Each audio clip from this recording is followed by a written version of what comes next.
দেখছি তোমার আলুর দম কতটা, এই তো কত বসিয়েছি। আজকে যেহেতু লোকনাথ উৎসব, আজকে আমার তিলোধাম, আজকে ঠাকুরকে একটু মিষ্টি ফল টল দিয়ে পুজো দেবো। আর আমরা ভাবছি ঘরে নিরামিষই খাবো, তাই একটু আলুর দম করছি আর পোলাও করবো। তাই জন্য দেখো এই যে এখানে আমার হলুদ, লঙ্কা, কাশ্মীরি লঙ্কা, জিরে, ধনে সব কিছু মশলা বাটা আছে, সব আমি দিয়ে দিচ্ছি। দিদি আলুর দমটা করছে আর আমি করব পোলাও। পোলাও, হ্যাঁ পোলাওটা করবো। পোলাও সেটাও তোমাদের সাথে শেয়ার করব।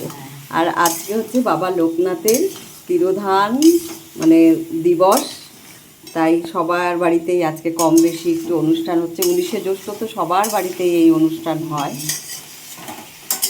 তাই আমরাও আমাদেরও লোকনাথ বাবা প্রতিষ্ঠিত পিতলের, এটা মানে আমার ভাসুর মানে দাদা বড়দা করে গেছেন। তো বাবাই প্রত্যেক বছর এই সময় এই 19শে জ্যৈষ্ঠ একটু ফল মিষ্টি দেয়, তাই আজকেও হবে। সবই তোমাদের সাথে শেয়ার করব, দেখতে থাকো। আর দিদির আলুর দমের কালারটা দেখো তোমরা শুধু। আর এখানে আছে চাল মগজ বাটা, পোস্ত বাটা, তিল বাটা, একটু বাদাম বাটাও আছে, এটাও দিয়ে দেবো। আর দিদির হাতে আলুর দমটা ভীষণ টেস্টি হয়, খুব ভালো লাগে। কষানো হয়ে গেছে, এবার আমি জল দেবো। এটা সাদা হচ্ছে কি যে বাদাম ঠাদাম সমস্ত পোস্ত, তো সেই বাটিটা ধুয়ে জলটা দিলাম। বাবা আলুর দমের কালারটা তো হেভি দিদি। দিদি হচ্ছে আলুর দমে ফেমাস, বুঝেছো? আর এই হচ্ছে পোলাও ফেমাস। আর আমার হাতের পোলাও নাকি একটু ভালো হয়, একটু ভালো হয় বলছি, ভালোই ভালো হয় না জানি না, দিদিরটা আমার ভালো লাগে বললাম। না না একটু ভালোই হয়। হ্যাঁ আমার পোলাওটা, হ্যাঁ সেটাও তোমাদের সাথে শেয়ার করবো আমি কিভাবে পোলাও। তো আর দেখতে থাকো, ভালোই লাগবে আজকের ভিডিওটা, কেউ কিন্তু স্কিপ করো না। এখানে হচ্ছে দম করছে রেডি, আর আমি পোলাও করব। হয়ে গেল প্রায় আলুর দম, একটু ফুটে আসবে, আলুগুলো ভাজাই আছে, সেদ্ধ হয়ে গেলেই হয়ে যাবে। আলুর দমটা একটু ঢেকে দিয়েছিলাম, এবার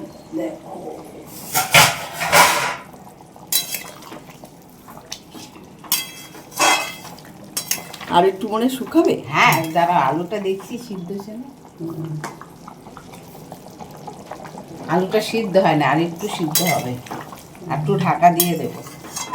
আচ্ছা একটু হবে, হ্যাঁ আচ্ছা ঠিক আছে, আলুর দমটা হোক রেডি। ঢাকা দিয়ে দেওয়া, আরও 5 মিনিটের মতো ঢাকা দিয়ে। ঢাকা দিয়ে রেখেছিলাম, এবার তুলে দিচ্ছি।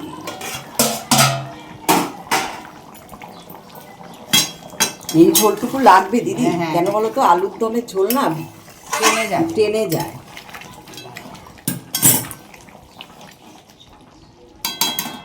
অনেক সব কিছু দিয়ে নিই, অল্প করে একটু ঘি দেবো, বেশি দেবো না। হয় বেশি দিলে তো আবার দেখো অল্পই দাও। হ্যাঁ আমি আবার বন্ধুরা ঘিটা একটু অপছন্দ করি, কিন্তু অনেকেই ভালোবাসে, আমার খুব অসুবিধা হয় একটু ঘিয়ের গন্ধটা, তাই দিদি কম করেই দিল। আর এটা আবার কি? এটা একটুখানি কসুরি মেথি আর দিয়ে দিলাম। ওরে বাবা রে, এত সুন্দর করে আলুর দম। একটু মিষ্টিও দিয়ে দেবো অল্প, আর দিও না মিষ্টি, ব্যাস। দাঁড়াও একটু গরম মশলা দিয়ে দিই, যা আছে তাই দিই, অনেক আছে। গরম মশলা দিয়ে দিও, গরম মশলা এই দেখো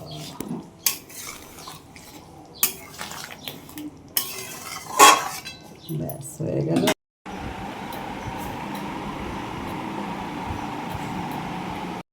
এবার আমার পোলাও করার পালা। এই দেখো আমি সব রেডি হয়ে নিয়েছি। এখানে পুরো চালটাকে ভালো করে ধুয়ে, গোবিন্দভোগ আতপ চাল ভালো করে ধুয়ে জল ছেঁকে নিয়েছি। আমি এবার এই চালটার মধ্যে কি কি দেব, আর এই দেখো এই পোলাওটা সবাই পারে করতে। কাজু কিশমিশ ভালো করে ধুয়ে ভিজিয়ে একটু রেখেছিলাম, তারপরে ধুয়ে নিয়েছি।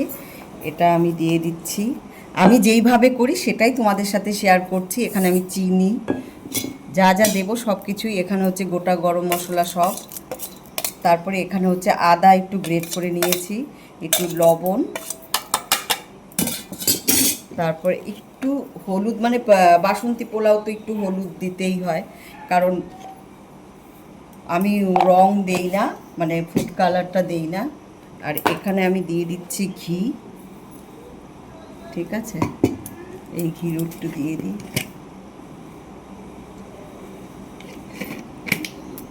এবার আমি হাত দিয়ে এই জিনিসটাকে পুরো মাখবো।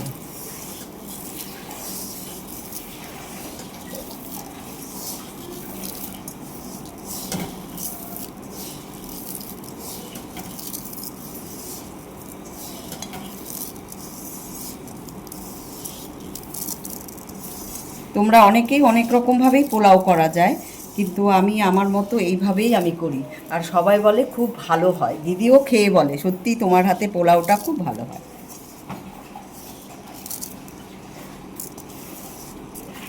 এবার দেখো আমি গ্যাস অন করে কড়াইটা বসিয়ে দিয়েছি, যেহেতু এই কড়াইটার মধ্যে করবো, এই কড়াইটার মধ্যেই মাখলাম।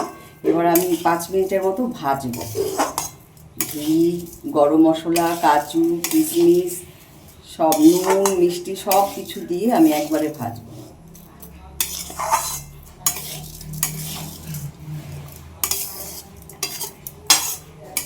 আমার নাকি এই পোলাওটা সবাই খেয়ে ভালো বলে, তো আমি এইভাবেই করি, তাই ভাবলাম তোমাদের সাথে একটু শেয়ার করি। চালটা ভাজা হয়ে গেছে, এখন আমি এখানে যতটা চাল নিয়েছি ঠিক তার ডবল জল আমি মানে সেটার মধ্যে, কেটলিটার মধ্যে গরম করে দিয়েছি। এবার গরম জলটা আমি দিয়ে দেবো।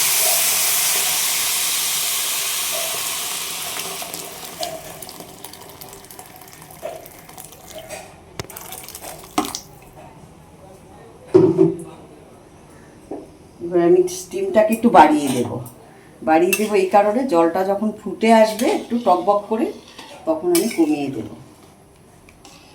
আর জল যেহেতু ফোটানো আছে, তোমার না বাড়ালেও হবে। ঠান্ডা জল দিলে অনেকে ফোটায়, কিন্তু আমার মনে হয় আমি এটাকে এবার ঢেকে দেবো সিম করে একদম। এবার আমি এটাকে দেখো একদম মানে ঢেকে এরকম করে এই যে গ্যাসটাকে একদম সিম করে দিলাম। ওটা শুকিয়ে ততক্ষণ এটা থাকবে, মাঝে একটু দেখবো। চলে এসেছি, পোলাওটা এইভাবে বসিয়েছি, কারণ এটা না একটুখানি ঠিক মতো মানে এই থালাটা ঢাকা যায় না, তাই এটা দিয়ে দিয়েছি চাপা ঢাকা। ওরে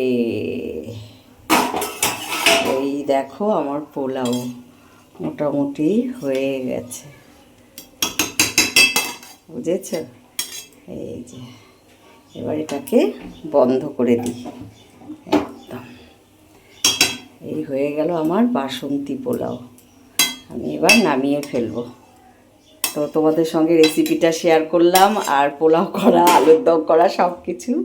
কেমন লাগলো ভিডিও, লাইক কমেন্ট শেয়ার করবে। আর অমৃতা পালের এভাবেই তোমরা পাশে থেকো, ঠিক আছে? সবাই ভালো থেকো, সুস্থ থেকো। আজকে হচ্ছে আমাদের দুপুরের লাঞ্চে আলুর দম আর পোলাও, বাসন্তী পোলাও আর আলুর দম।